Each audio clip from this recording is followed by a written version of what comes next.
கீழடி, கொடுமணல், அரிக்கமேடு உள்ளிட்ட தமிழ்நாட்டின் பல பகுதிகளில் நடந்த அகழ்வாய்வுகளில் கிடைக்கும் பானை ஓடுகளில் பொறிக்கப்பட்டிருக்கும் வார்த்தை ஆதன். ஆதன் என்ற சொல்லிற்கான அர்த்தத்தையும் அதன் விளக்கத்தையும் இந்த காணொளியில் பார்க்கவிருக்கிறோம். மதுரைக்கு 20 கிலோமீட்டர் மேற்கில் உள்ள கிண்ணிமங்கலம் கிராமத்தில் பழமையான ஏகநாதர் கோவிலும் அதையொட்டிய மடமும் இருக்கின்றன. 2019ஆம் ஆண்டு புதிய கட்டிடம் கட்டுவதற்காக அந்த கோவில் அருகே நிலத்தை தோண்டிய போது பழங்கால பொருட்கள் கிடைத்தன. அவற்றை ஆய்வு செய்த கல்வெட்டு அறிஞர்கள் தமிழை எழுத்துக்கள் ஒரு சிறு தூணில் இருப்பதை கண்டறிந்ததோடு அதில் ஏகன், ஆதன், கோட்டம் என்ற வார்த்தைகள் இடம்பெறுவதையும் உறுதி செய்தனர். இந்த கல்வெட்டை தொடர்ந்து ஆராய்ச்சி செய்த தஞ்சை தமிழ் பல்கலைக்கழக தொல்லியல் அறிஞர்கள் அதில் இருக்கக்கூடிய வார்த்தைக்கு வேறொரு பரிணாமத்தை கொடுக்கிறார்கள். கந்து, அதாவது கல்தூண் கல்வெட்டில் ஏகன், ஆதன், கோட்டம் என்று எழுதப்பட்டிருப்பதை ஏகநாதன் என்பவரின் கோட்டம் என்று பொருள் கொள்ளலாம்.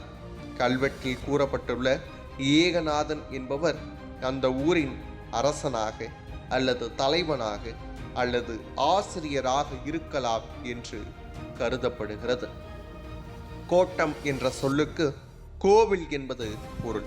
புறநானூற்றின் 299ஆம் பாடலில் முருகன் கோட்டம் என்று குறிப்பிடப்பட்டிருக்கிறது. தமிழர்களின் இறை வழிபாட்டில் கந்து வழிபாடு மிக பழமையானது. கல்தூண் என்ற சொல்லே கந்து என சுருங்கியுள்ளது.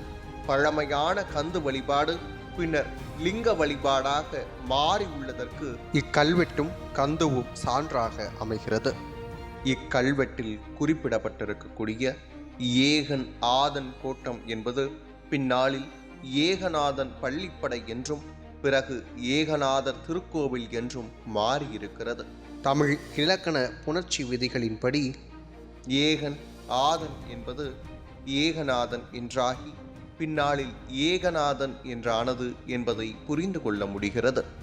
இதே அடிப்படையில் தமிழகத்தில் அமைந்திருக்கும் பிற கோவில்களின் இறைவனின் பெயர்களை ஒப்புமை செய்யும் போது அதில் பழங்கால தமிழ் சொற்களோடு ஆதன் என்ற சொல் இணைந்து நாதன் என்ற சொல்லாக திரிபடைந்ததை அறியலாம். சொக்கன் கூட்டன் ஆதன் என்ற மதுரையை ஆண்ட மன்னர்களின் பெயர்தான் சொக்கநாதன் என்றாகியிருக்கிறது. இதேபோல் நாகன் கூட்டல் ஆதன் என்ற பெயர்தான் நாகநாதன் என்றும், கைலையான் கூட்டல் நாதன் என்பது கைலையநாதன் என்றும், ராமன் கூட்டல் ஆதன் என்பது ராமநாதன் என்றும் மாறியிருப்பதை நிறுவலாம். இந்த கல்வெட்டை அடிப்படையாக கொண்டு கோவில்களின் நாதன் என்ற சொல்லாடல் ஆதன் என்ற சொல்லிலிருந்து பிறந்தது என்பதை அறிய முடிகிறது.